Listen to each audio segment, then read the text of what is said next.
নমস্কার শ্রোতা বন্ধুরা, স্বাগত জানাই আপনাদের গল্পের আসরে।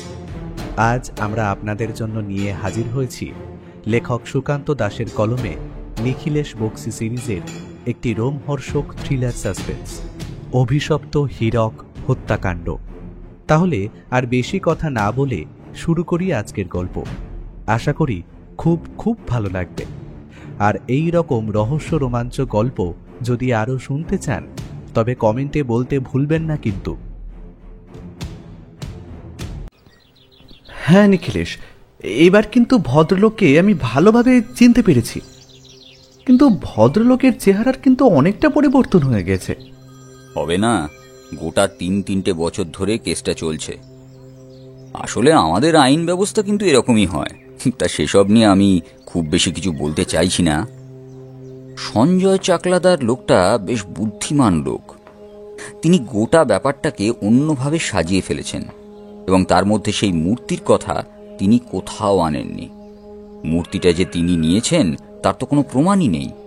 তাছাড়া সঞ্জয় চাকলাদারের পক্ষে যে উকিল তার কেসটা দেখছেন, তিনিও এমনভাবে ব্যাপারটা সাজিয়েছেন যে বোঝাই যাচ্ছে সঞ্জয় চাকলাদার নিজেকে বাঁচানোর জন্য খুনটা করেছেন।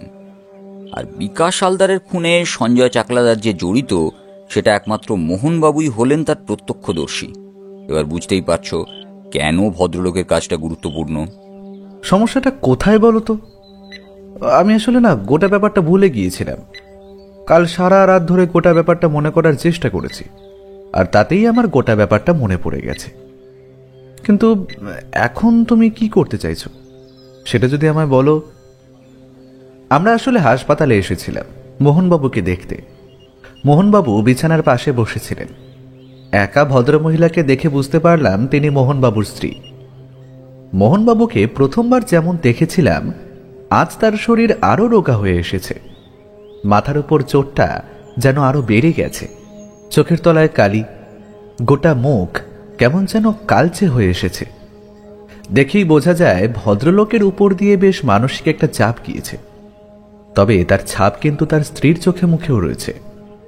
ভদ্রলোক কিছু একটা বলতে যাচ্ছিলেন, তার আগেই নিখিলেশ ইশারায় তাকে থামিয়ে দিলেন। তারপর বলল, মোহনবাবু ভালো আছেন তো? আপনার দুর্ঘটনার খবরটা শুনলাম আপনার এক প্রতিবেশীর কাছ থেকে। একটু দেখে শুনে রাস্তা পার হবেন তো।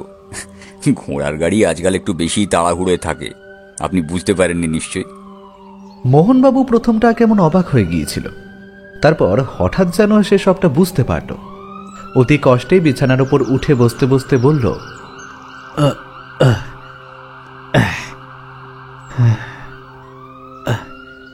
ঠিকই বলেছেন, আমারই ভুল হয়েছে। তা আপনি যখন এসেছেন বড্ড ভালো লাগলো। এখন আগের থেকে একটু ভালোই আছি, তবে তবে পায়ে ভীষণ চোট লেগেছে। ডাক্তার বলেছেন একটা হাড় নাকি ভেঙে গেছে। হাড় ভেঙে গিয়েছে? হ্যাঁ, সে তো সত্যিই খুব দুঃখের কথা। তা আর কি করা যায়, আপনি কয়েকটা দিন বিশ্রাম করুন। এই তো বৌদি রয়েছেন আপনার কাছে, তাহলে তো আর আপনার খুব একটা সমস্যা হওয়ার কথা নয়। এখানকার সব ব্যবস্থা ভালো তো? কোনো অসুবিধে হচ্ছে না তো?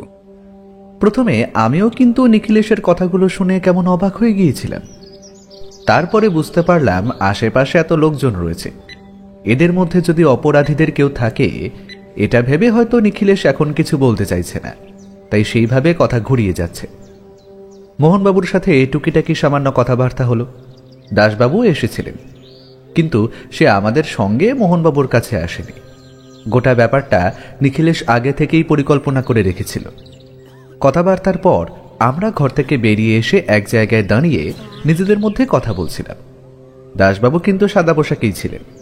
একটু পরেই নিখিলেশের ইশারায় দাসবাবু বাইরের দিকে বেরিয়ে গেলেন। আমরাও হাঁটতে হাঁটতে বেরিয়ে যেতে লাগলাম। পথে নিখিলেশকে আস্তে আস্তে বললাম, তোমার কি মনে হয় ওদের আশেপাশে কোনো লোক রয়েছে? কিন্তু এমনটা যদি হয় তাহলে তো এখানে মোহনবাবুকে রাখাটা সুবিধের হচ্ছে না। মোহনবাবুর পায়ের আঘাতটা খুব একটা গুরুত্বপূর্ণ নয়, কারণ তার পায়ের হাড় ভাঙেনি। তার পায়ে সামান্য একটা হাড়ের চিড় ধরেছে। তবে বিশ্রাম যে কয়েকটা দিন নিতে হবে সেটা তো স্বাভাবিক। আমি কিন্তু এখন সেই খবরটা বাইরে বের করতে চাইছি না। এমনকি মোহনবাবুর স্ত্রী পর্যন্ত জানেন যে মোহনবাবুর পায়ের হাড় ভেঙেছে। আচ্ছা, তুমি আদালতে যে কেসটার ওঠার কথা বলছিলে সেই কেসটা ঠিক কতদিন বাদে বলো তো? মানে এর মধ্যে কি মোহনবাবুর সুস্থ হয়ে যাওয়ার সম্ভাবনা রয়েছে? নিখিলেশ একবার এদিক ওদিক তাকিয়ে নিল। হাসপাতাল বলে কথা, এদিকে ওদিকে লোকজন ছড়িয়ে ছিটিয়ে রয়েছে। হাসপাতালের মধ্যে যে একটা অদ্ভুত গন্ধ ছড়িয়ে থাকে তা বলার অপেক্ষা রাখে না। এই গন্ধটা আমার ঠিক সহ্য হয় না। তাই যত তাড়াতাড়ি সম্ভব আমরা বাইরে বেরিয়ে এলাম। দাসবাবুকে দেখতে পেলাম বেশ খানিকটা দূরে একটা গাছের তলায় দাঁড়িয়ে রয়েছে। সেখানে দাঁড়িয়ে তিনি পেছনের দিকে মুখ ঘুরিয়ে রেখেছিলেন। আমরা গিয়ে পড়তে নিখিলেশ বলল, দাসবাবু, ওই লোকটার কাছ থেকে কোনো কিছু জানা গিয়েছে? মানে সে কেন এই কাজ করেছিল, আর তাকে এই কাজ করার জন্য কে পাঠিয়েছে, এরকম কিছু? বড় দ্বন্দ্বে পড়ে গেছি, বুঝলেন তো নিখিলেশ বাবু। লোকটা বলছে সে নাকি ভুল করে মোহনবাবুকে মারতে গেছিল। তার মারার কথা ছিল অন্য একজনকে। আসলে তার কাছ থেকে নাকি তার এক চেনা ভদ্রলোক বেশ কিছু টাকা নিয়ে তার ফেরত দেয়নি। সেই লোকটা হাসপাতালে ভর্তি হয়েছে শুনে সে ছুটে গেছিল। লোকটাকে নাকি অনেকটা মোহনবাবুর মতন দেখতে, তাই সে ভুল করে তার উপর আক্রমণ করে বসে। তবে তাকে আটকে রেখেছি আমি। এখন কি করি বলুন তো? নিখিলেশ খুব মন দিয়ে দাসবাবুর সমস্ত কথা শুনল। তারপর বলল, ওসব বাজে কথা। আসলে আপনাকে বিভ্রান্ত করতে চাইছে লোকটা। এই গোটা ব্যাপারটা আসলে কোনো একজনের মাথার কাজ হলেও একটা গোটা চক্র এর পেছনে রয়েছে। আর সঞ্জয় চাকলাদার যে এমন একটা চক্রের সঙ্গে জড়িত, সেটাই বিকাশবাবু আর মোহনবাবু যে কেন তার সাথে নিজেদের জড়াতে গেলেন, সেটাই তো আমি বুঝতে পারছি না। এমনটা তো হতেই পারে তারা আগে থেকে জানতো না যে সঞ্জয়বাবু এমন কিছু করেন। অনেক সময় দেখা যায় না যে কোনো সামান্য একটা ব্যবসার আড়ালে কোনো অপরাধী অন্য কাজ করে চলেছে, সেই ব্যাপারে কেউ কোনো খোঁজ খবর রাখে না। এক্ষেত্রেও মনে হয় ব্যাপারটা তেমনই হয়েছিল, যে লোকটি খুন হয়েছে। আর সেই লোকটা মনে হয় কোনোভাবে সঞ্জয়বাবুকে ব্ল্যাকমেল করতে চাইছিল, আর তাই। আরেকটা খবর আছে নিখিলেশ বাবু। আমি জানতে পেরেছি এই যে সঞ্জয় চাকলাদার নামে লোকটি, তার সাথে বেশ কয়েকজন এমন লোকের সম্পর্ক ছিল যারা খুব একটা ভালো নয়। আর আপনার মনে আছে বছর 4 আগে একটা হীরের নেকলেস চুরি গেছিল? সেই ব্যাপারে পুলিশ কিছুই জানতে পারেনি, কারণ ব্যাপারটা হয়েছিল বন্ধ ঘরের ভেতরে। এতটাই ভেতরে ঢুকে আলমারি ভেঙে নেকলেস নিয়ে গেছিল। তখন আপনি শহরে ছিলেন না, আপনাকে কেসটা দেওয়া যায়নি। তবে সেই হীরের নেকলেস কিন্তু উদ্ধার করা যায়নি আজ পর্যন্ত। জানি না এই দুই ঘটনার মধ্যে কোনো সম্পর্ক আছে কিনা, তবে খবরগুলো সামনে এলো তাই আপনাকে জানালাম। ব্যাপারটা আমি নিজেও জানতে পেরেছি দাসবাবু। তবে এই সব কটা ঘটনার মধ্যে কোনো সম্পর্ক আছে কিনা তা কিন্তু এখনো খুঁজে বের করা যায়নি। আচ্ছা, আপনি একটা কাজ করুন, এই মোহনবাবুকে তো বেশি দিন এভাবে হাসপাতালে রাখা যাবে না। যত দ্রুত সম্ভব তাকে বাড়িতে পাঠিয়ে দেওয়ার ব্যবস্থা করুন। আর যেমন বলেছি, সাদা পোশাকের পুলিশ নজর রাখবে তাঁর ওপর। দেখবেন ব্যাপারটা যেন কিছুতেই হাতছাড়া হয়ে না যায়। মোহনবাবুর উপর সব কিছু নির্ভর করছে। দাসবাবু কোন নেকলেসের কথা বলছেন বলুন তো? যে নেকলেসটা শহরের এক বিখ্যাত সোনার দোকান থেকে কেনা হয়েছিল, আর সেটা নিয়ে অনেকেই বেশ উৎসাহিত হয়ে পড়েছিল। যতদূর মনে পড়ে খবরের কাগজে নেকলেসের একটা ছবিও এসেছিল বিশেষ কোনো কারণে। নেকলেসটার সবচেয়ে অদ্ভুত ব্যাপার ছিল তার প্রথম থেকে শেষ পর্যন্ত সমস্ত হিরেগুলো প্রত্যেকটা একটার থেকে আরেকটা ছোট। মানে তুমি যেদিক থেকেই দেখা শুরু করো না কেন, সেটা ছোট থেকে শুরু করে নেকলেসটা বড় হতে গিয়ে শেষ হবে। তবে অবশ্যই দুদিকেই নেকলেসটার দাম ছিল বেশ। আমি তখন একটা কাজে তোমায় নিয়েই বেরিয়েছিলাম শহরের বাইরে। ফিরে এসেছি ততদিনে প্রায় সপ্তাহখানেক কেটে গিয়েছে। তারপরে আর অপরাধীকে ধরার কোনো সুযোগই আমি পাইনি। একটা ব্যাপার কিন্তু আমার বারবার মনে হচ্ছে নিখিলেশ, এই যে সঞ্জয়বাবু, উনি আসলে কি করতেন? তার ওই ব্যবসাটা যে একটা সামান্য লোক দেখানো ব্যবসা সেটা তো বোঝাই যাচ্ছিল, কিন্তু তার পেছনে তিনি যে কাজটা করতেন, যার জন্য ওই লোকটি, মানে যার খুন ওই ভদ্রলোকের হাতে হয়েছিল, সেই সমস্ত লোকেদের মাথায় যদি সঞ্জয়বাবু নিজে থাকেন, তাহলে তিনি আসলে কে? এই কথাটা কিন্তু আমারও মনে কয়েকবার নাড়া দিয়েছিল। নিখিলেশ হঠাৎ করেই এই ইশারায় আমাদের চুপ করতে বলল। আমরা যে গাছের তলায় দাঁড়িয়েছিলাম সেখান থেকে খানিকটা দূরে একটা লোক হেঁটে যেন আমাদের দিকেই আসছিল। তার হাতে একটা কাগজ ছিল, বোধহয় হাসপাতাল থেকে কোনো ওষুধ লিখে দিয়েছে। সেই ওষুধটা কেনার জন্য কিংবা অন্য কোনো কাজে সে যাচ্ছে, দেখে তো অন্তত সেটাই মনে হলো। লোকটা কিন্তু আমাদের দিকে এলো না, সামান্য আগেই রাস্তাটা বাঁদিকে বেঁকে বাইরের দিকে গিয়েছে। বাইরে বেশ কয়েকটা ওষুধের দোকান রয়েছে, সেখানেই গেল। এখানে দাঁড়িয়ে এভাবে কথা বলা ঠিক হবে না দাসবাবু। আমাদের আশেপাশে প্রতিপক্ষের চর থাকতেই পারে। আপনি বরং থানায় ফিরে যান, মোহনবাবুর ব্যবস্থাটা একবার করে দিন। আর দ্বিতীয়ত, আপনি খোঁজ নিতে শুরু করুন। সঞ্জয়বাবুর ব্যাপারে আরও ভালো করে খোঁজ নিন।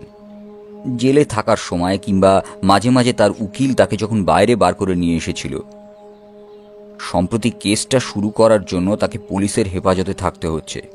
তার আগে তিনি বাইরে কাদের সঙ্গে মেলামেশা করেছেন এই সমস্ত কিছু জানা দরকার। একটা ব্যাপার নিখিলেশ বাবু, সঞ্জয় বাবু কিন্তু তার বাড়িতে আর ফিরে যাননি। অর্থাৎ যেখানে তিনি খুনটা করেছিলেন তিনি শহরের বাইরে কোথাও থাকতেন, সেখানে আমরা খোঁজ নেওয়ার চেষ্টা করেছি। বাড়িতে ফিরে যাননি? কিন্তু কেন?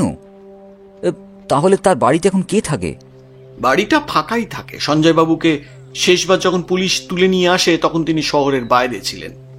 আর এর মধ্যেই তিনি অনেক লোকেদের সাথেই মেলামেশা করেছেন, তা তো বোঝাই যাচ্ছে।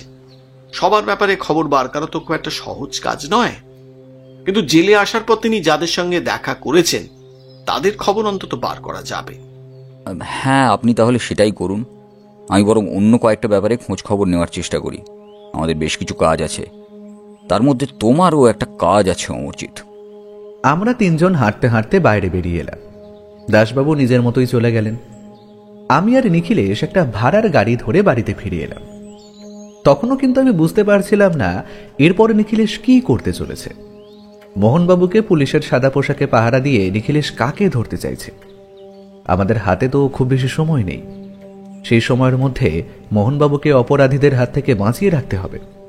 সঞ্জয়বাবু এখন তো জেলে হেফাজতে রয়েছেন, তাহলে সেখান থেকে তিনি বাইরের সমস্ত কিছু নিয়ন্ত্রণ করছেন কি করে? এমন পাকা মাথার অপরাধী আমরা কিন্তু খুব কমই দেখেছি। সেদিন বাড়ি ফিরে এলাম। বলার মতো তেমন কিছু সেদিন আর ঘটল না। অতি স্বাভাবিকভাবেই নিখিলেশ গোটা দিনটা বাড়িতেই ছিল।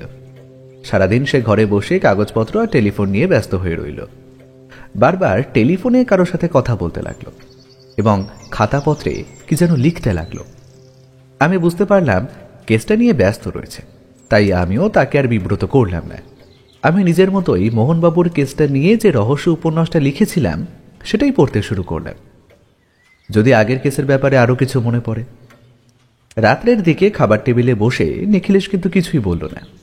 আমি দু একবার এই কথা ও কথা বলে তার কাছে কেসের ব্যাপারে জানতে চাইছিলাম, কিন্তু সে হুঁ হ্যাঁ বলে ব্যাপারটা সরিয়ে দিল। আমি বুঝলাম এখন সে কিছুই বলতে চাইছে না। পরদিন সকালে ঘুম থেকে উঠে নিখিলেশের ঘরের কাছে গিয়ে দেখি দরজা বাইরে থেকে বন্ধ। ব্যাপারটা দেখে একটু অবাক হয়ে বৌঠানের খোঁজ করতে লাগলাম। বৌঠান বলল, সে কি ঠাকুরপো, তুমি জানো না? সে তো কোন সকালে উঠে কোথায় যেন বেরিয়ে গেল। তুমি উঠলে তোমায় ঘরে থাকতে বলল। বলল বেশি সময় লাগবে না, তাড়াতাড়ি চলে আসবে।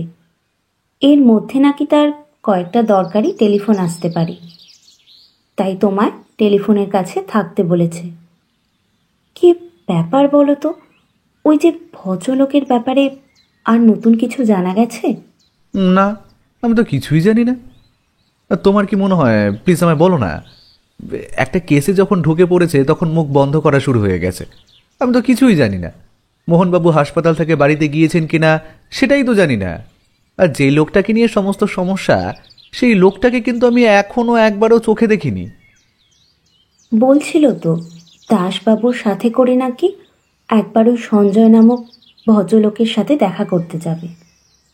ও আচ্ছা, তাহলে এই ব্যাপার। ওই লোকটাকে তুমি ভদ্রলোক বলছো? লোকটা যে কত বড় পাকা অপরাধী তা তুমি জানো না বৌঠান। নিখিলেশ যখন বলেছে তাহলে টেলিফোনের কাছাকাছিই থাকি, না হলে তো কিছুই জানা যাবে না।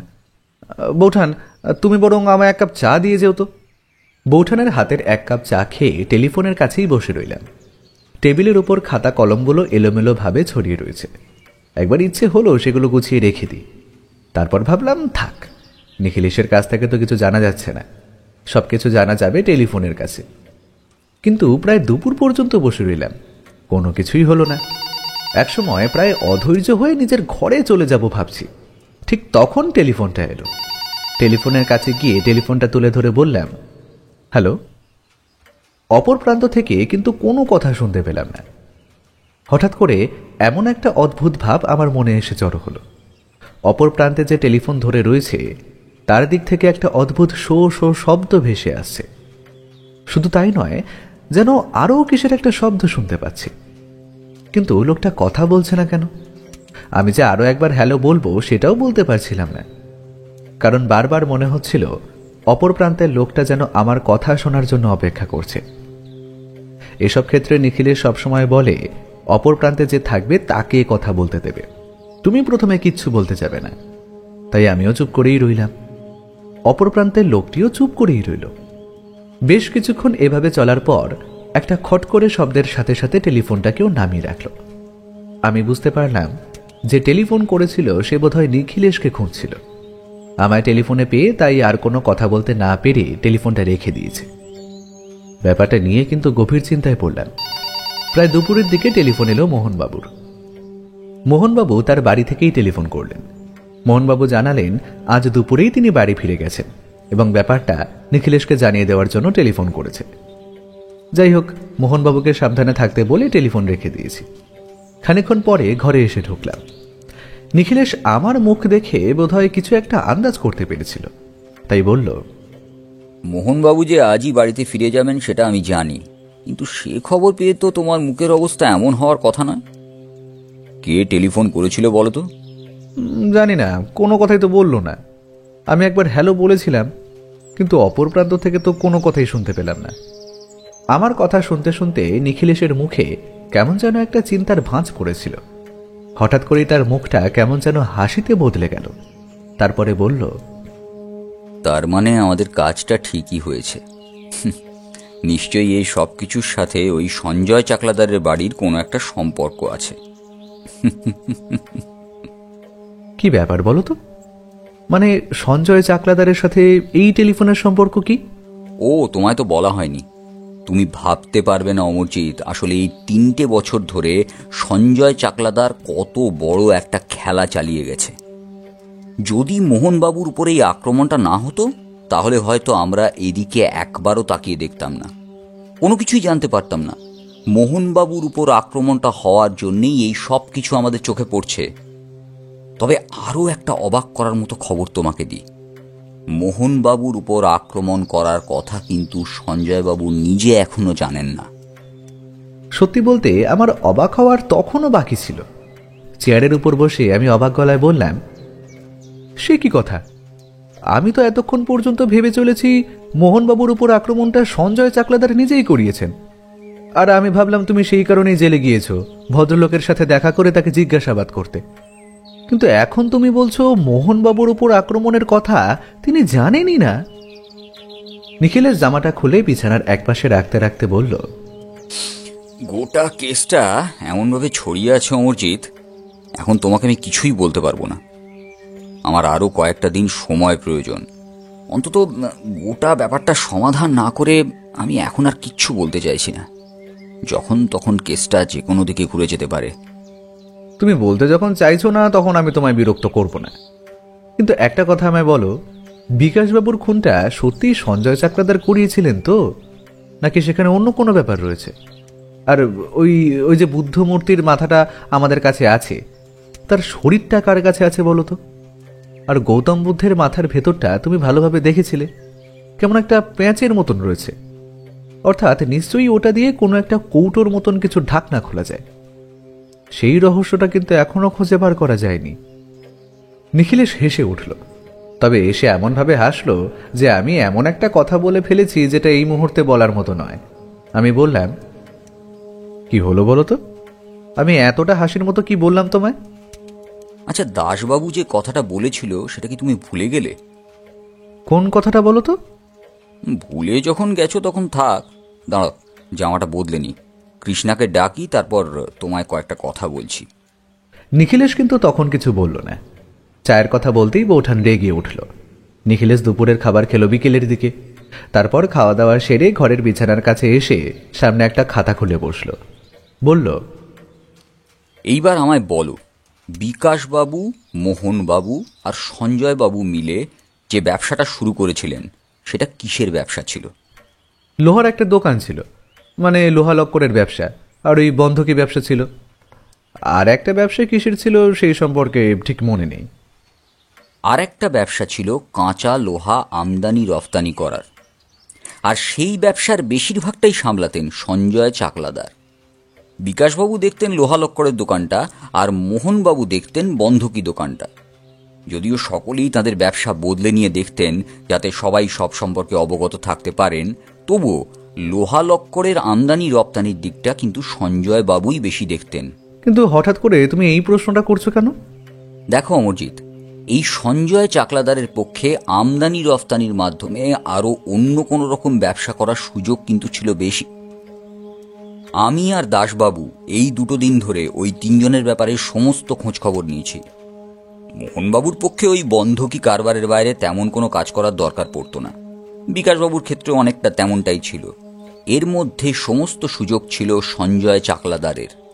ওই যে দলটার কথা তুমি সেদিন বলেছিলে, এই দলটার সাথে সঞ্জয় চাকলাদারের কিসের সম্পর্ক, আর সেই সম্পর্কটা আসলে এখান থেকেই শুরু হচ্ছে। আমার মনে হয় ওই আমদানি রপ্তানি ব্যবসার আড়ালে তারা এমন কিছু একটা করত যেটা সোজা পথে নয়। কিন্তু হঠাৎ সঞ্জয় চাকলাদার বিকাশবাবুকে খুন করাতে গেলেন কেন?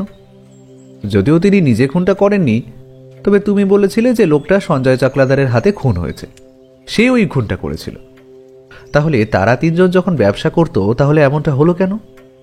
আমার মনে হয় এই সব কিছুর মধ্যে রয়েছে ওই সোনার মতো রং করা বুদ্ধ মূর্তিটা। আর ওই বুদ্ধ মূর্তিটা যে বন্ধক রাখতে এসেছিল, তাকেও একবার খুঁজে বের করা প্রয়োজন। তাকে খুঁজে বের করতে পারলে গোটা ব্যাপারটা আর একটু সহজ হবে আমাদের কাছে। আচ্ছা, আর একটা প্রশ্ন, বিকাশ হালদারের উপর যখন আক্রমণ হলো, তাকে খুন করা হলো, অথচ মোহনবাবুর উপর যখন আক্রমণ হলো তাকে অপরাধী কিছুই করল না। বিকাশ হালদারের পোস্টমর্টম রিপোর্টও জানা গিয়েছে তার কাঁধের কাছে ভারী কিছু দিয়ে আঘাত করা হয়েছিল, ঠিক যেমনটা মোহনবাবুর ক্ষেত্রে করা হয়েছিল। তার মানে দুজনের ক্ষেত্রেই অপরাধী একই, যারা ওদের দুজনের উপর আক্রমণ করেছে। সেখানেই তো সমস্যা অমরজিৎ। একজনকে খুন করা হলো, অথচ অপরজনকে এত সহজে ছেড়ে দেওয়া হলো কেন? আমার মনে হয় নিশ্চয়ই বিকাশ হালদার এমন কিছু জানতো যেটা মোহনবাবু জানতো না, আর তাতে সঞ্জয় চক্লাদারের কোনো সমস্যা হওয়ার কথা। সেই কারণেই বিকাশ হালদারকে সরিয়ে দেওয়া হয়েছে। কিন্তু সেটা কি অমরজিৎ, সেটা কি? আর সঞ্জয় চাকলাদার এতবার ছাড়া পেয়েও তার বাড়িতে ফিরে গেলেন না কেন? তার পেছনে কি কারণ রয়েছে? আর একটা কথা নিখিলেশ, ওই যে লোকটা খুন হয়েছিল সে কিন্তু বারবার কোনো একটা কিছু খুঁজে চলেছিল।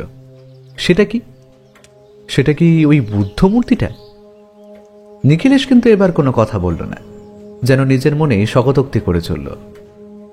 বিকাশ হালদারের পরিবারের কেউ ছিল না, তেমনি সঞ্জয় চাকলাদার অনেক আগে একবার বিয়ে করেছিলেন, তবে তার স্ত্রীর সঙ্গে তার সম্পর্কটা ভালোভাবে টেকেনি। একমাত্র মোহনবাবু বিবাহিত। মোহনবাবু কি ওই খুনের প্রত্যক্ষদর্শী হওয়া ছাড়াও এমন কিছু জানেন যেটা এই কেসে খুব গুরুত্বপূর্ণ? আচ্ছা, ওই মূর্তির মাথাটা তিনি দিয়ে গিয়েছিলেন, সেটা আমি কোথায় রেখেছিলাম মনে আছে? আমি অনেকক্ষণ ধরে মনে করার চেষ্টা করলাম, কিন্তু আজ থেকে প্রায় 3 বছর আগে ব্যাপারটা ঘটেছিল, তাই সেটা কোথায় আছে তা মনে পড়ল না। বললাম, আমার মনে হয় সেটা তুমি যেদিন মোহনবাবুর বাড়িতে গিয়েছিলে সেদিনে তাকে ফেরত দিয়ে দিয়েছ। আমারও সেটাই মনে হচ্ছিল, কিন্তু মূর্তির মাথাটা যদি তার কাছে থাকে তাহলে বাকি মূর্তিটা গেল কোথায়? মাথাটা তো ভদ্রলোক বন্ধকি ঘরে দেরাজের তলা থেকে পেয়েছিলেন, তাই না? সেই দেরাজটা একবার ভালো করে খুঁজে দেখতে হবে। এরপর নিখিলেশ নিজের মতোই কাগজে কিসব যেন লিখে চলল, আমায় কিছুই বলল না। আমি চুপ করে বসে অপেক্ষা করতে লাগলাম নিখিলেশের কথা বলার জন্য। একটু পরেই নিখিলেশ উঠে গিয়ে টেলিফোনে দাসবাবুকে ধরলেন, তারপর বলল, দাসবাবু, এই বিকাশবাবু, মোহনবাবু এবং সঞ্জয়বাবুর যে বন্ধকি ব্যবসাটা ছিল, হ্যাঁ, সেই দোকানটাই আপনাকে একবার যেতে হবে। হ্যাঁ, সেখানে শুনুন, সেখানে ওদের একটা দেরাজ আছে। এই দেরাজটা একবার খুঁজে দেখতে হবে সেখানে কিছু পাওয়া যায় কিনা।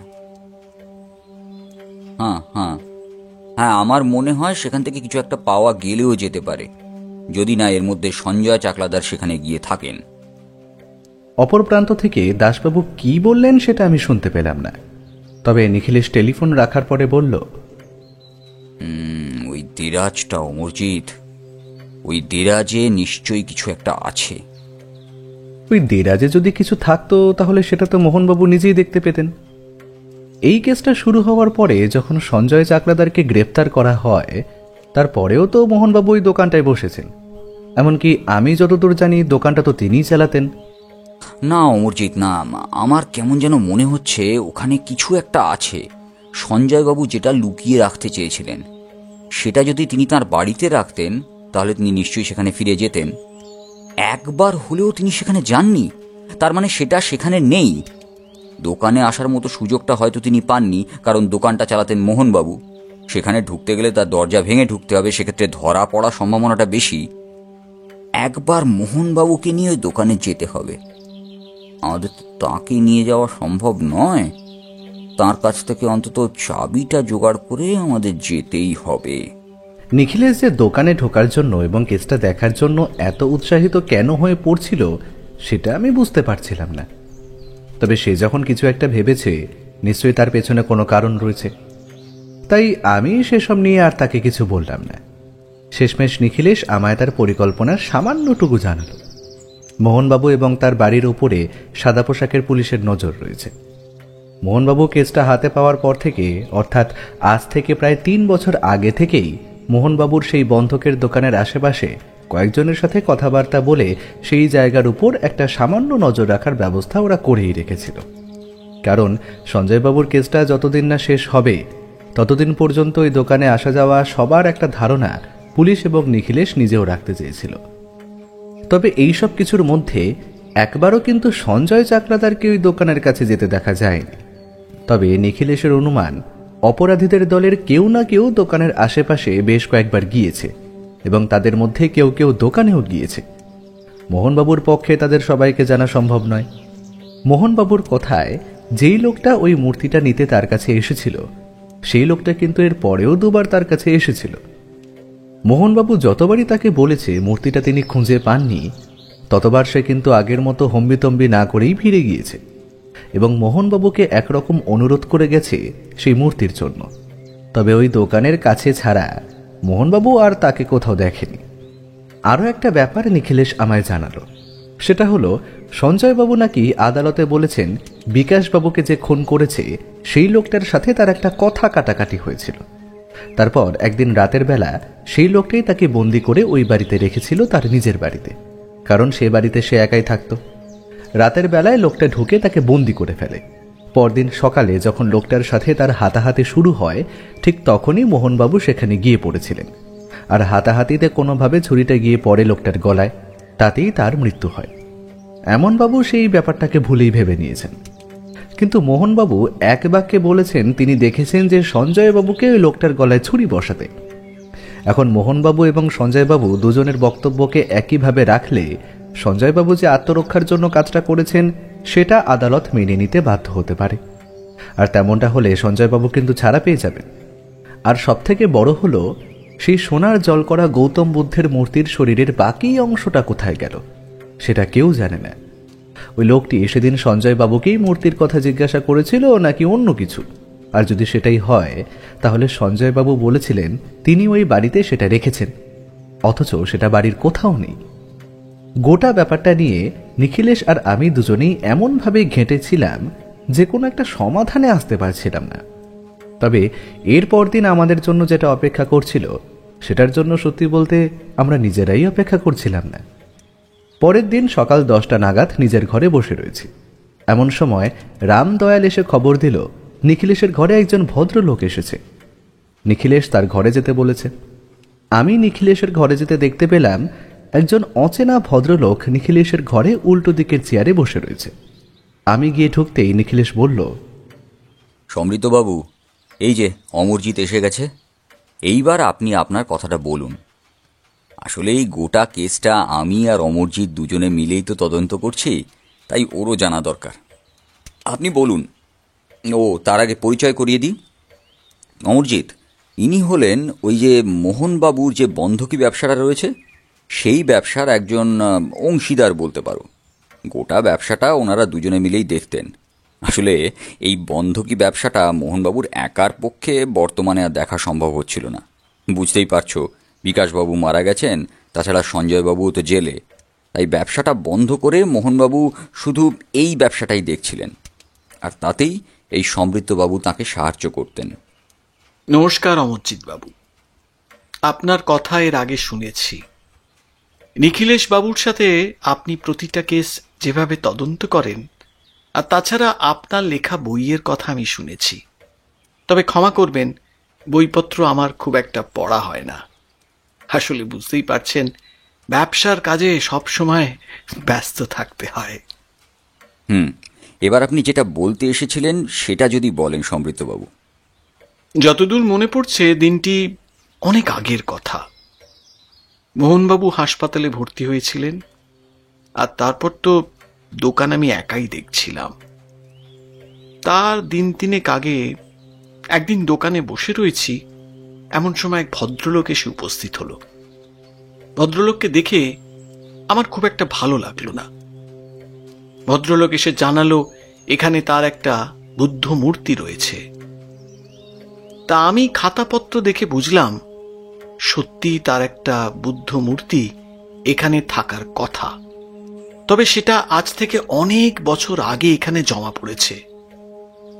আসলে আমাদের খাতাপত্র আপনারা না দেখলে বুঝতে পারবেন না, যে সমস্ত জিনিস বন্ধকি রাখার পরে আবার ছাড়িয়ে নেওয়া হয়, সেই সমস্ত জিনিসের নাম আমরা একটা আলাদা খাতায় লিখে রাখি।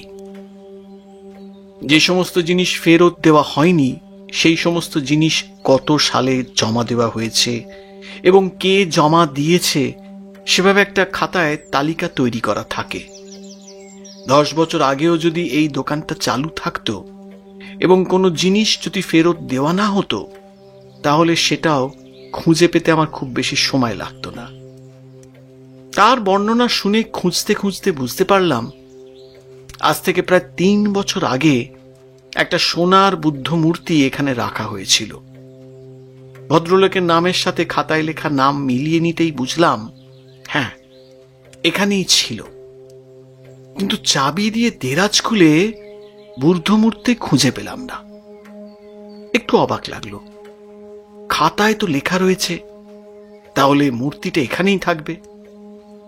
ভদ্রলোক জানালেন তিনি নাকি এর আগেও কয়েকবার এসেছিলেন, কিন্তু বুদ্ধ মূর্তিটা খুঁজে পাওয়া যায়নি। তখন আমি তাকে পরে আসতে বললাম। মোহনবাবু হাসপাতালে আছেন, তিনি ফিরলে তারপর না হয় তাকে বুদ্ধ মূর্তিটা ফিরিয়ে দেওয়ার ব্যাপারে কথা বলবো মোহনবাবুর সাথে। মোহনবাবু হাসপাতালে আছেন শুনে কিন্তু ভদ্রলোক কেমন যেন একটু অবাক হয়ে গেলেন। বেশ কিছুক্ষণ কি যেন চিন্তা করলেন, তারপর বললেন ভদ্রলোক নাকি মোহনবাবুর বেশ পরিচিত। ওই বুদ্ধ মূর্তিটা আসলে মোহনবাবু কোথায় রেখেছেন সেটা তিনি জানেন, আর তাই সে জায়গাটা তিনি আমাকে বলে দিলে যদি আমি মূর্তিটা ফেরত দিই, তাহলে তিনি সেটা বলে দিতে পারেন। পরে প্রয়োজন হলে আমি মোহনবাবুর সাথে কথা বলে নিতে পারি। লোকটা আপনাকে এই কথাটা বলল, কিন্তু আপনি তার কাছে জানতে চাইলেন না যে যদি এমনটাই হয়, তাহলে আজ থেকে 3 বছর আগেকার খাতায় আপনার সেই সোনার মূর্তিটার কথা লেখা রয়েছে কেন? ঠিক এই কথাটাই আমি বলেছিলাম নিখিলেশ বাবুকে। তাতে লোকটা বলল ওটা লেখা আছে, তাতে কোনো অসুবিধে নেই। আমি তাকে একবার সেই মূর্তিটা এনে দিলেই সে একবার মূর্তিটা দেখে আমায় ফেরত দিয়ে দেবে। আচ্ছা, ভদ্রলোক নিজেই যদি মূর্তিটা বন্ধক রেখে যায়, তাহলে তিনি মূর্তিটা দেখেই আবার ফেরত দিয়ে দেবে কেন? এমন কি দেখার মতো আছে সেই মূর্তিটায়? আচ্ছা, তারপর আপনি কি করলেন? ভদ্রলোকের কথা আমি অবাক হয়ে গেছিলাম, কিন্তু আমার কেমন যেন সন্দেহ হলো। তাই বললাম মূর্তিটা কোথায় আছে সেটা সে আমায় বললে আমি এনে দেব। আর তারপর আপনি তাকে মূর্তিটা এনে দিলেন না, তাই তো? সমৃদ্ধবাবু অবাক হয়ে নিখিলেশের দিকে তাকিয়ে বলল, আপনি কি করে জানলেন নিখিলেশ বাবু? কারণ ওই মূর্তিটা যদি আপনি একবার ওই ভদ্রলোককে দিয়ে দিতেন তাহলে ওই মূর্তিটা কিছুতেই সে ফেরত দিত না। আর যদি আপনি সেটাই করতেন তাহলে আপনি আমার কাছে আসতেন না। তাই আমার মনে হয় আপনি কাজটা করেননি, ব্যাপারটা অদ্ভুত দেখে আপনি আমার কাছে এসেছেন। একদম তাই নিখিলেশ বাবু। এবার আপনি বলুন তো আমি কি করব? মোহনবাবুর শরীরটা ভালো না, আর তাছাড়া তাকে গিয়ে এই সমস্ত জিজ্ঞাসা করাও যায় না। কেসের ব্যাপারে অনেক কিছু শুনেছি, কিন্তু কেমন যেন মনে হচ্ছে এই মুহূর্তে তার সাথে যে সবকিছু জড়িয়ে রয়েছে, তাই আমি আপনার কাছে এলাম। মূর্তিটা খুঁজে পেয়েছিলেন কি? হ্যাঁ, খুঁজে পেয়েছিলাম নিখিলেশ বাবু। আর সেটা খুঁজে পাওয়ার পরে সেটার ভেতর থেকে যা খুঁজে পেয়েছি তাতে কিন্তু আমার গোটা শরীর ঠান্ডা হয়ে আসতে শুরু করেছে। আজ থেকে প্রায় 3 বছর আগে একটা চুরির কথা মনে আছে? মনে আছে সমৃদ্ধবাবু, কিন্তু আপনি ব্যাপারটা কি করে জানলেন বলুন তো? সে সময় এই ব্যাপারটা নিয়ে বেশ হইচই হয়েছিল, তাই আমি জানতে পেরেছিলাম। কিন্তু এই মূর্তিটার মধ্যে আমি সেই হিরেগুলো খুঁজে পেয়েছি নিখিলেশ বাবু। একটা কথা সমৃদ্ধবাবু, আপনি যদি কিছু মনে না করেন, ওই দোকানটা তো মোহনবাবুর। তাছাড়া ওই মূর্তির হিরে যদি সেখানে থেকে থাকে তাহলে আপনার সর্বপ্রথম মোহনবাবুকে সে কথা জানানো প্রয়োজন। কিন্তু আপনি কেন নিখিলেশের কাছে এসেছেন? আমি মোহনবাবুর কাছে সবকিছু শুনেছি, এমনকি তার ওপর আক্রমণ হওয়ার কথাটাও শুনেছি।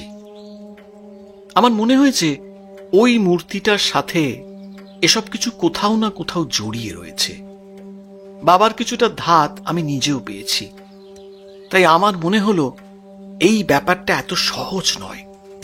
আমি আগেই জানতে পেরেছিলাম আপনি এই গোটা কেসটা দেখছেন, কারণ দোকানের আশেপাশে বেশ কিছু মানুষকে আমি ঘোরাফেরা করতে দেখেছি।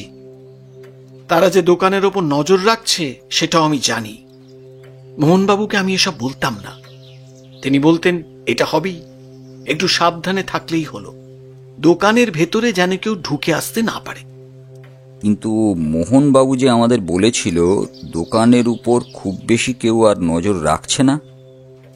তবে সমৃদ্ধবাবু, দোকানের উপর নজর রাখা লোকেদের মধ্যে কিন্তু পুলিশের লোক এবং আমার লোকও রয়েছে। সেটা আমি আন্দাজ করেছিলাম। আর এই গোটা ব্যাপারটা নিয়ে আমি প্রথমে আমার বাবার সাথেই কথা বলি। বাবা বলেছিল এখানে মোহনবাবুকে কিংবা সোজাসুজি পুলিশের কাছে গেলে আমার বিপদ বাড়তে পারে, তাতে তারা আমায় সন্দেহ করতে পারে। তাই ব্যাপারটা আপনাকে খুলে বলা দরকার। আপনি আমার বাবাকে চেনেন হয়তো। বাবা একটা কেসে আপনার সাহায্য পেয়েছিল, তাই বাবা আপনার কাছে আসতে বলল। বেশ সমৃদ্ধবাবু, আশা করি আপনি সেই মূর্তিটার হিরেগুলো এখানে নিয়ে আসেননি, সেটা দোকানেই অন্য কোনো জায়গায় সরিয়ে রেখেছেন। সমৃদ্ধবাবু মাথা নাড়ালেন, তারপর বললেন, মোহনবাবু এখন দোকানে আসতে পারবেন বলে আমার মনে হয় না, কিন্তু তিনি যখন আসবেন তখন তো ব্যাপারটা দেখতে পেয়ে আমায় সন্দেহ করবেন। তাহলে আমি এখন কি করি বলুন তো? আপনি যখন এতটা ভরসা করে আমাকে গোটা ব্যাপারটা বলতে পেরেছেন তাহলে আর একটা কাজ করুন। আপনি বরং ওই মূর্তির ভেতর থেকে হিরেগুলো বার করে নিয়ে তারপর সেই মূর্তিটা যেখানে আছে সেখানেই রেখে দিন।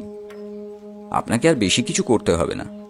মোহনবাবু যদি আপনাকে কিছু জিজ্ঞাসা করে তাহলে বলবেন আপনি এসব ব্যাপারে কিছুই জানেন না।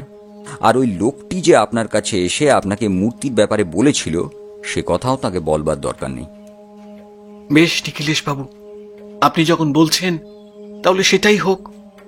তবে আমার কোনো বিপদের সম্ভাবনা এখানে নেই তো? আপনি নিশ্চিন্তে থাকুন সমৃদ্ধবাবু। যদি আপনি মূর্তির ব্যাপারে জানতে না পারতেন তাহলে আপনার কোনো ভয় থাকতো না। যে মানুষ কোনো ব্যাপারে যত বেশি জানে তার ভয় তত বেশি হয়। আপনি নিশ্চিন্তে থাকুন, কিচ্ছু হবে না। সমৃদ্ধবাবু আরও বেশ কিছুক্ষণ নিখিলেশের সাথে কথা বলে চলে যেতেই নিখিলেশ বলল, দেখলে অমরজিৎ, গোটা কেসটা কেমন আস্তে আস্তে চট পাকিয়ে যাচ্ছে। যদি মোহনবাবুর কাছে ওই মূর্তিটা এবং হিরেগুলো থাকে, তাহলে তিনি কেন বললেন যে ওগুলো সঞ্জয়বাবু নিয়েছেন? আমি তো কিছুই বুঝতে পারছি না নিখিলেশ। এখন তো আমার মনে হচ্ছে মোহনবাবু অকারণেই সঞ্জয়বাবুকে ফাঁসিয়ে দিতে চাইছেন। আচ্ছা, মোহনবাবু ছাড়া সঞ্জয়বাবু যে খুনটা করেছেন তার অন্য কোনো সাক্ষী আছে? আর তাদের মধ্যে আসলেই যে কথাবার্তা হয়েছিল সেটা আদৌ সত্যি তো? জেলে আমি যখন সঞ্জয়বাবুর সঙ্গে কথা বলেছিলাম তখন কিন্তু একটা ব্যাপারে আমার বেশ অবাক লেগেছিল। সঞ্জয়বাবু জোর দিয়ে তেমন কিছুই বলতে চাইছেন না। তিনি বলছেন আইন যা শাস্তি দেবে তিনি তা মাথা পেতে নেবেন, অথচ তাঁর উকিল তাঁকে বাঁচাবার জন্য সমস্ত চেষ্টা করছেন। অপরাধীদের মধ্যে এই অবস্থাটা কিন্তু খুব সহজে দেখা যায় না। তারা হয়তো নিজের অপরাধ পুরোপুরি অস্বীকার করে, আর না হলে স্বীকার করে। কিন্তু এখানে ব্যাপারটাই কেমন যেন একটা জটিল হয়ে পড়ছে। বিকাশবাবু, মোহনবাবু, সঞ্জয়বাবু, এই তিনজনের মধ্যে আসল অপরাধী কে, আসল চোর কে, তার কিছুই বোঝা যাচ্ছে না।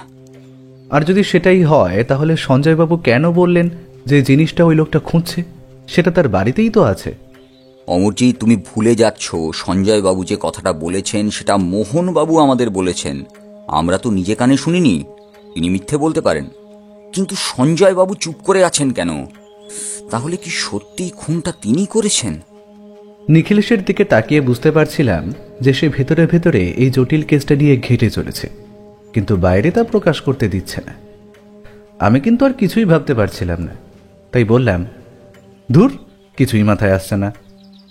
নিখিলেশ হঠাৎ চেয়ার ছেড়ে উঠে দাঁড়ালো, তারপরে বলল, চলো অমরজিৎ, বাইরে থেকে একটু খোলা হাওয়ায় ঘুরে আসি, তাহলে যদি মাথাটা কাজে লাগানো যায়। এখানে বসে থেকে এভাবে কিছু বেরোবে না, বুঝলে? নিখিলেশের কথায় আমি অবাক হলেও আমরা দুজনে কিন্তু একটু পরেই বেরিয়ে পড়লাম বাইরে। এই ঘটনার প্রায় দিন তিনেক পরে এই কেসের সমস্যার সমাধানটা যে এইভাবে হবে সেটা আমি নিজেও বুঝতে পারিনি। সেদিন বাইরে নিখিলেশ আর আমি যখন রাস্তায় এদিক ওদিক হেঁটে চলেছি, হঠাৎ করেই দেখতে পেলাম একজন লোক আমাদের উপর নজর রাখছে। ব্যাপারটা দেখে বুঝতে আর বাকি রইল না, আমাদের অনুসরণ করার জন্য অপরাধীদের তরফ থেকে লোক এর মধ্যে লেগে গেছে। নিখিলেশ সামান্য হেসে আস্তে আস্তে বলল, একদম কথা বলবে না, পিছনের দিকে ঘুরে তাকাবারও দরকার নেই। সামনের ওই রাস্তাটা দিয়ে গিয়ে দুজনেই বাঁদিক দেখব। বাঁদিকে ওই বাড়িটার পিছন দিকে একটা ছোট্ট ফাঁকা জায়গা আছে, সেখান দিয়ে ঘুরে আমরা পাঁচিলের কাছে এসে দাঁড়াবো। তাহলে ওই লোকটা আমাদের পিছু নিতে নিতে আমাদের সামনে চলে আসবে। তারপরে ছোট্ট পাঁচিলটা পেরিয়ে এদিকে আসতে পারলেই কেল্লা ফতে। তুমি সামনে দিয়ে যাবে, আমি পাঁচিল টপকে পিছন দিয়ে যাব, বুঝলে? যেমন ভাবা তেমন কাজ। আমার কিন্তু কেমন একটা অদ্ভুত লাগছিল। বাড়ির কাছে এভাবে অপরাধীর দল আমাদের উপর নজর রেখে চলেছে। তাহলে সমৃদ্ধবাবু যে বেশ কিছুক্ষণ আগে আমাদের বাড়ি থেকে বেরিয়ে গেলেন, তার যদি কোনো ক্ষতি হয়ে যায়? কিন্তু তখন সেসব ভাবার সময় নেই। নিখিলের স্বাভাবিক ভঙ্গিতে হাঁটতে হাঁটতে হঠাৎ বাঁদিকে হাত দেখিয়ে এলোমেলোভাবে কিছু বলতে লাগলো। আমি বুঝতে পারলাম পেছনে লোকটাকে বোঝাতে চাইছে যে আমরা এদিকে যাব। আমিও নিখিলেশের কথায় সঙ্গ দিয়ে দুজনে মিলে সেদিকে ঢুকে পড়লাম। আর ঢোকার সাথে সাথে নিখিলেশ দ্রুত বাড়িটার চৌহদ্দি পেরিয়ে পাঁচিলের কাছে গিয়ে দাঁড়ালো। আমায় বলল, সাবধান অমরজিৎ, তুমি ওই সামনের রাস্তাটায় গিয়ে দাঁড়াও। এমন একটা ভান করো যেন তুমি হেঁটে আমাদের সামনের দিকে আসছো, তাহলেই হবে। তবে সাবধান, লোকটার কাছে কিন্তু অস্ত্র থাকতে পারে। কিন্তু নিখিলেশ, আমরা তো নিরস্ত্র। লোকটার কাছে যদি বন্দুক থাকে? সেটা থাকার সম্ভাবনা খুব কম। লোকটার কাছে রিভলভার আছে বলে আমার মনে হয় না। সামান্য ছুরি টুরি থাকতে পারে। তুমি একটু সাবধানে থাকলেই হলো। তারপর আমি তো পিছনে রয়েইছি। আমি দুরু দুরু বুকে সামনের রাস্তা ধরে আস্তে আস্তে সামনের দিকে এগিয়ে যেতে লাগলাম। এই রাস্তাটা ভেতরের দিকে গিয়ে শেষ হয়ে গিয়েছে, বাইরে বেরোবার কোনো পথ নেই। আশেপাশে দু একটা বাড়ির পাশ দিয়ে ছোট গলি মতো রয়েছে বটে, তবে বড় রাস্তাটা শেষ হয়ে গেছে। আমি খানিকটা এগিয়ে গেছি। পেছনের দিকে পায়ের শব্দ শুনে বুঝতে পারলাম লোকটা এসে পড়েছে। আমি পুরোপুরি পেছনের দিকে না তাকিয়ে আর চোখে তাকালাম। আর ঠিক তখনই দেখতে পেলাম লোকটা গলির মুখে ঢুকেছে, আর ঠিক তার পেছনে এসে উপস্থিত হয়েছে নিখিলেশ। আমি পেছনের দিকে ঘুরে তাকাতেই লোকটা যেন কিছু বুঝতে পারল, চকিতে কোমরে হাত দিয়ে পেছনের দিকে ঘুরল। কোমর থেকে বোধহয় ছুরিটা বার করার চেষ্টা করছিল, কিন্তু তার আগে নিখিলেশের হাতের একটা রদ্দা এসে পড়ল তার ঘাড়ে। লোকটা দুহাতে কাঁধ চেপে মাটিতে বসে পড়ল, তার হাত থেকে ছুরিটা কোথায় যেন ছিটকে গেল। নিখিলেশ বলল, তাড়াতাড়ি অমরজিৎ, তাড়াতাড়ি ছুরিটা তুলে নাও। এবার বল তো, বল তোকে কে পাঠিয়েছে? লোকটা তখনও ঘাড়ের কাছে হাত দিয়ে যন্ত্রণায় যেন গোংড়াচ্ছে, কিন্তু নিখিলেশ তার দিকে এগিয়ে গিয়ে তার জামা ধরে টেনে তাকে তুলে দাঁড় করালো। তারপর বলল, সত্যি করে বল তোকে কে পাঠিয়েছে। যদি সত্যি কথা না বলিস তাহলে কিন্তু তোর কপালে দুঃখ রয়েছে। লোকটা দুটো হাত মুখের সামনে এনে কাঁদো কাঁদো গলায় বলল, আমায় মারবেন না স্যার, আমায় মারবেন না। আমি বলছি ওই সঞ্জয় চাকলাদার আমায় পাঠিয়েছে। হ্যাঁ, কিন্তু কি কারণে আমার কাছে পাঠিয়েছে? আমার উপর নজর রেখে তুই কি খুঁজে বার করতে চাইছিলি? আপনার উপর নজর রাখতে বলেছিল, আপনি কোথায় যান, কি করেন, এইগুলো খুঁজতে বলেছিল। এর থেকে বেশি আমি আর কিছু জানি না। সত্যি বলছিস তো? তোকে সঞ্জয় বাবুই পাঠিয়েছিল, অন্য কেউ পাঠায়নি তো? আর তুই এটা জানতে আসিসনি তো যে ওই মূর্তির ব্যাপারে আমরা কিছু খুঁজে পেয়েছি কিনা? কথাটা শুনে তার মুখটা কেমন যেন হয়ে গেল। নিখিলেশ আমার দিকে ঘুরে কিছু একটা বলতে যাবে, তার আগেই লোকটা হাত ছাড়িয়ে দৌড় দিল সামনের দিকে। আমরাও দৌড়তে লাগলাম তাদের পেছন, কিন্তু বড় রাস্তায় পড়ে লোকটা কোন দিকে যে ভিড়ের মধ্যে মিশে গেল তা বোঝা গেল না। নিখিলেশ হাঁপাতে হাঁপাতে বলল,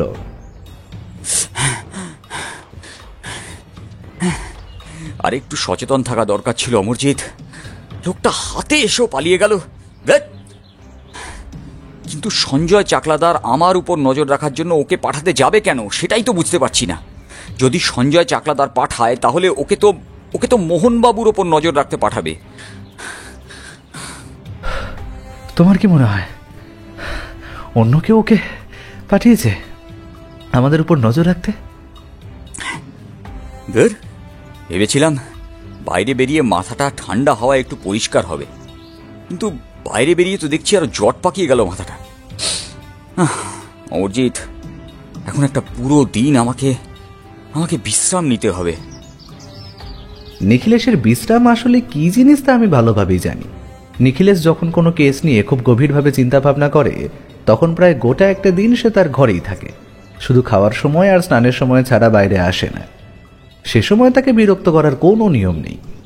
মাঝে মাঝে রামদয়াল গিয়ে তার ঘরে চা এবং টুকিটাকি খাবার দিয়ে আসে, এমনকি বৌঠান পর্যন্ত সে সময় তার ঘরে যায় না। গোটা দিন আমি একরকমভাবে কাটিয়ে দিলাম। পরদিন সকালে নিখিলেশ আমার ঘরে এসে আমায় বিছানা থেকে তুলল, তারপর বলল, তুমি ভাবতে পারবে না অমরজিৎ, এত পাকা মাথার খেলোয়াড় যে কেউ হতে পারে তা আমি ভাবতেই পাচ্ছি না।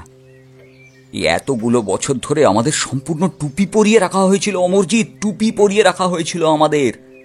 আর এই সব কিছুর পেছনে আসল দায়ী ওই সঞ্জয় চাকলাদার। তবে তিনি কেন যে মুখ খুললেন না সেটাই আমি বুঝতে পারছি না। নিশ্চয়ই এর পেছনে কোনো কারণ রয়েছে। আমি নিখিলেশের এমন উত্তেজিত গলায় কথা বলা এবং তার হাবভাব থেকে অবাক হয়ে বললাম, কি হয়েছে বলো তো? তোমায় এত উত্তেজিত দেখাচ্ছে কেন? আর কেসটার কি তুমি সমাধান করে ফেলেছ? হ্যাঁ অমরজিৎ, করে ফেলেছি। গোটা কেসটা যে এমনভাবে সাজানো হয়েছিল তা আমি ভাবতেও পারছি না। এখন সঞ্জয় বাবুর সাথে একবার কথা বলা প্রয়োজন। তার সাথে কথা বললেই গোটা কেসটা জলের মতো পরিষ্কার হয়ে যাবে। আর একটা কথা, কাল বিকেলের দিকে সমৃদ্ধবাবু যে এসেছিলেন তিনি সেই হিরেগুলো দিয়ে গিয়েছেন। তবে আমি হিসেব করে দেখলাম নেকলেসে যতগুলো হিরে থাকার কথা তার থেকে দুটো কিন্তু এরকম বিক্রি করেছে অপরাধী। বাইরে বাজারে এসে একেবারে সব বিক্রি করতে চাইনি, কারণ তাতে ধরা পড়ে যাওয়ার একটা সম্ভাবনা রয়েছে। গোটা ব্যাপারটা বেশ পরিকল্পনা করে করা হয়েছে। তুমি ভাবতে পারবে না অমরজিৎ আসলে কি হয়েছে। তুমি শুধু আমায় আজকের দিনটা সময় দাও, আজকের দিনটার মধ্যে আমি গোটা ব্যাপারটার একটা ফয়সলা করে ফেলছি। নিখিলেশকে একটা দিন দিলাম। সেদিন বিকেলের দিকে নিখিলেশ ঘরে এসে বসলাম, বৌঠানও এসেছে। নিখিলেশই তাকে ডেকে পাঠিয়েছে। আবার সেই আগের মতন 3 কাপ চা নিয়ে দরজা জানলা বন্ধ করে আমরা বসলাম। নিখিলেশ বলতে শুরু করলো। গোটা কেসটার সমাধান হয়ে গেছে। সঞ্জয়বাবু শাস্তি পাবেন, তবে যতটা শাস্তি তার পাওয়ার কথা ছিল ততটা পাবেন না। তবে তার সাথে শাস্তি পাবে আরও আরেকজন, যে বিকাশবাবুর খুন করিয়েছে এবং ওই হীরের নেকলেসটার চুরির পিছনে রয়েছে, আর এতগুলো বছর ধরে সেই হীরের নেকলেস লুকিয়ে রেখেছিল। কিন্তু আমি তো মনে করেছিলাম সঞ্জয় চাকলাদার এই কাজটা করিয়েছে এবং সে নিজেই খুন করেছে। তাহলে চুরির অপরাধে কি অন্য কেউ? প্রথম থেকে তাহলে ব্যাপারটা খুলে বলি। বিকাশবাবু, মোহনবাবু এবং সঞ্জয়বাবু এনারা মিলে একটা ব্যবসা শুরু করেন। প্রথমে সেটা লোহালক্করের ব্যবসা হলো। সেই ব্যবসার পাশাপাশি মোহনবাবুর ইচ্ছেতেই প্রথমে শুরু হয় বন্ধকের ব্যবসাটা। এদিকে লোহার ব্যবসা বিকাশবাবু সামলে নিতে পারছেন, তাই সঞ্জয়বাবু লোহার আমদানি রপ্তানির জন্য একটা নতুন ব্যবসা করার কথা ভাবতে থাকেন। এইসব চলতে চলতে সঞ্জয়বাবুর সঙ্গে পরিচয় হয় এমন একটা দলের, যারা শহরের দামি জিনিসপত্র চুরি করে বাইরে রপ্তানি করে। সঞ্জয়বাবুর লোহালক্করের মাল যেমন বাইরে যায় তেমন বাইরে থেকে আসে, তাই ওই পথে মাল পাঠিয়ে দেওয়াটা সহজ। কিন্তু সঞ্জয়বাবু এসব করতে রাজি হলেন না। বাকি থাকলেন তাহলে বিকাশবাবু। বিকাশবাবু লোহার ব্যবসায় সামান্য নয় ছয় করেন বটে, কিন্তু এত বড় অপরাধের কাজ তিনি করতে চাইলেন না। তখন সকলে গিয়ে পড়ল মোহনবাবুর কাছে। বৌঠান বেশ অবাক হয়ে বলে উঠল, মোহনবাবু মানে সেই ভদ্রলোক তোমার কাছে যে কেসটা নিয়ে এসেছিল, সেই ভদ্রলোক? আমরা প্রথমে এই কথাটা ভুলে গিয়েছিলাম যে ওরা তিনজন কিন্তু মাঝে মাঝেই নিজেদের মধ্যে ব্যবসা বদল করত মানে হয়তো একদিনের জন্য তারা কেউ জায়গা বদল করে নিল। সেই সুযোগটাই কাজে লাগাতেন মোহনবাবু। তিনি রপ্তানি করা লোহার মালপত্রের সাথে বাইরে পাঠিয়ে দিতেন চুরির জিনিসপত্র। তার মধ্যে যেমন সোনার উপর মূর্তি থাকতো, তেমনি দামি কোনো হিরে জহর কিংবা দামি জিনিসও থাকতো। আশা করি তোমরা একটু খেয়াল করলেই মনে করতে পারবে যে বছর চারেক আগে কিন্তু কলকাতার আশেপাশে চুরিটা বেশ বেড়ে গিয়েছিল এবং পুলিশ কিন্তু কিছুই করতে পারছিল না। হ্যাঁ, মনে পড়েছে। আর তখনই তো তোমায় ওই উত্তরবঙ্গের কাছে ওই রাজার কেসটা সমাধান করতে যেতে হয়েছিল। ওখানেই তো আমাদের প্রায় মাস কয়েক কেটে গিয়েছিল।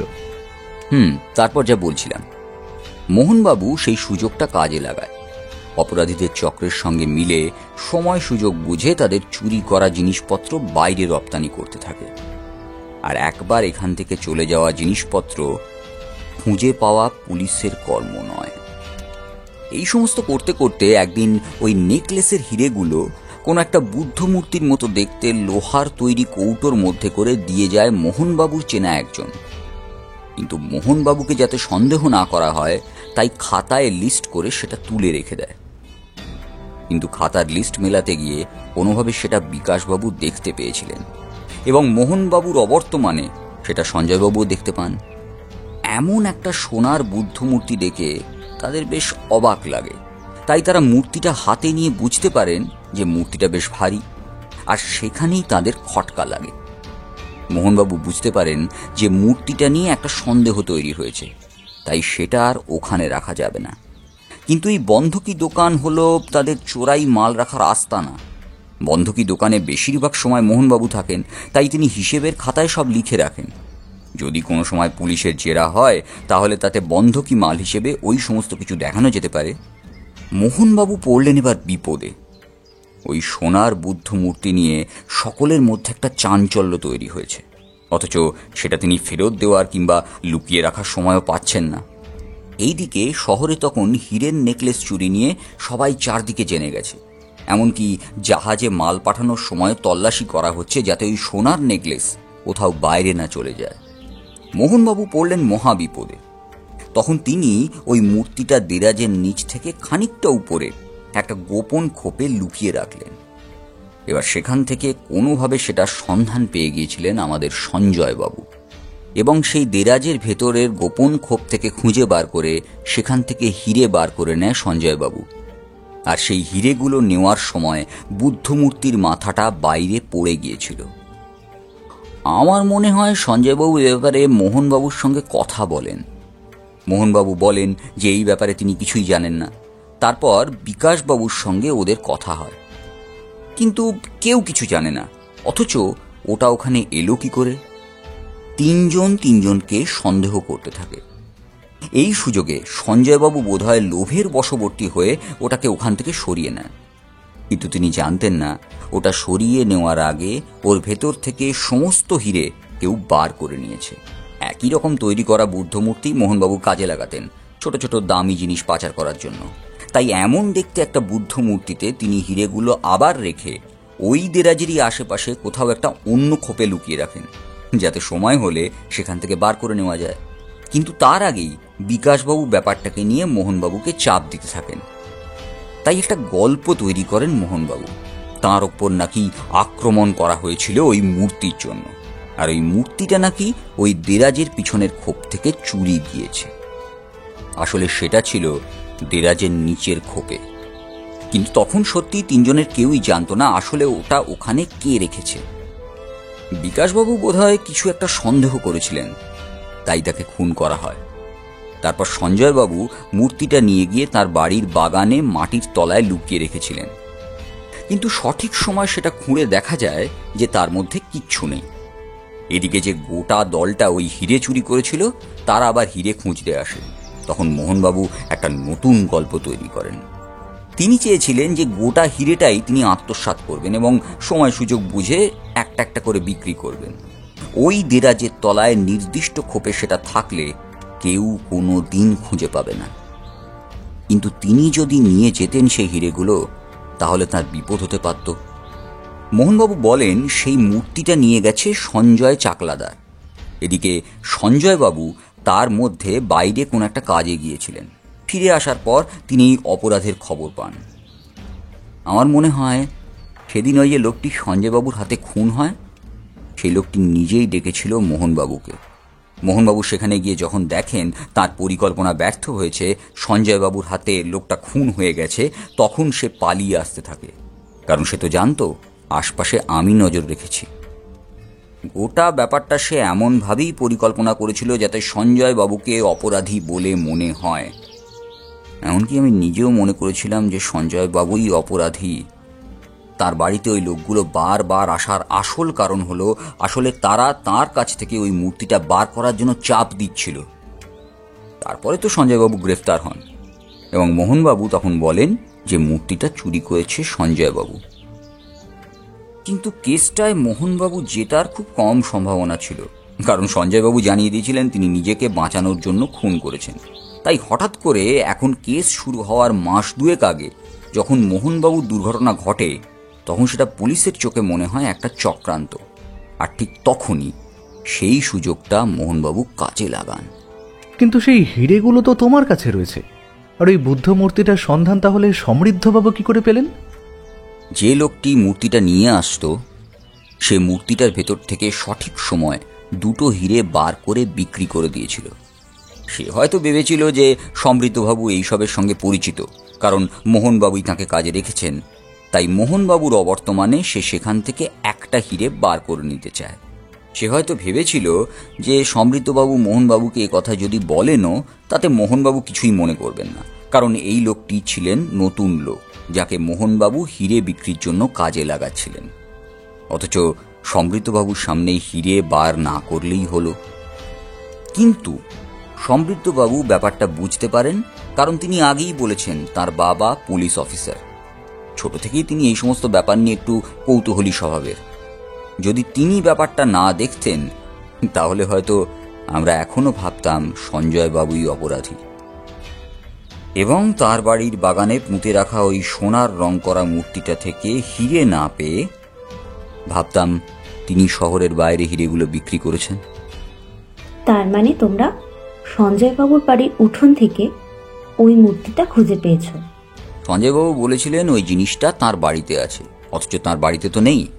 বাড়ি বলতে তিনি তার গোটা বাড়ি, বাগান এবং বাড়ির চৌহদ্দির কথা বলতে চেয়েছেন। এবং দ্বিতীয়বার তিনি তার ঘরকে বলেছেন, অর্থাৎ জিনিসটা তার ঘরে নেই কিন্তু বাড়িতে আছে। তার মানে সেটা জমিতে কোথাও, তার জমির এক পাশে ছোট বাগানের মধ্যে রয়েছে। তারপর বাকি কাজটা দাসবাবু করেছেন এবং তার কনস্টেবলরা। সেই মূর্তিটারও কিন্তু মাথা ছিল না, একটা লাল কাপড়ে সেটাকে জড়িয়ে রাখা হয়েছিল। এবার কি করবে? এবার আমার আর কিছুই করার নেই, যা করবে পুলিশ আর আদালত। সঞ্জয়বাবুর শাস্তিটা কমে আসবে, কারণ তিনি ওই আত্মরক্ষার জন্য খুন করেছেন এবং কোনো কিছুই তো তিনি জানতেন না। মোহনবাবুর শাস্তি হবে চোরের সাহায্য করার জন্য এবং চোরাই মাল পাচার করার জন্য। তার পায়ের আঘাত কিন্তু ততটা গুরুতর নয়। আমার মনে হয় জেরার মুখে পড়লে সঞ্জয়বাবু সঠিক জবানবন্দি দিলে মোহনবাবু শাস্তি পাবেন। এবার বাকিটা নির্ভর করছে আইন এবং আদালতের ওপর। আমার কাজ এখানেই শেষ। একটা দীর্ঘশ্বাস ফেলে নিখিলেশ দুটো হাত চেয়ারে মাথার পেছনের দিকে এলিয়ে দিল। তারপর চোখটা বন্ধ করে বলল, ভাগ্যিস সমৃদ্ধবাবু হিরেগুলো খুঁজে পেয়েছিলেন, না হলে যে কি হতো। আমিও ভাবলাম সত্যি যে তাহলে কি হতো তা জানি না। মোহনবাবু হয়তো একটু একটু করে সমস্ত হিরেগুলো বিক্রি করে দিতে। তাছাড়া একবার মোহনবাবুর কথায় কথায় বলেছিল মোহনবাবুর ব্যবসা নাকি ভালো চলছিল না। তারপরেও তার বাড়ি ঘর আর তার উন্নতি দেখে আমি একটু অবাক হয়েও ছিলাম। তবে এখন সব সত্যিটাই জলের মতো সহজ হয়ে বেরিয়ে এলো।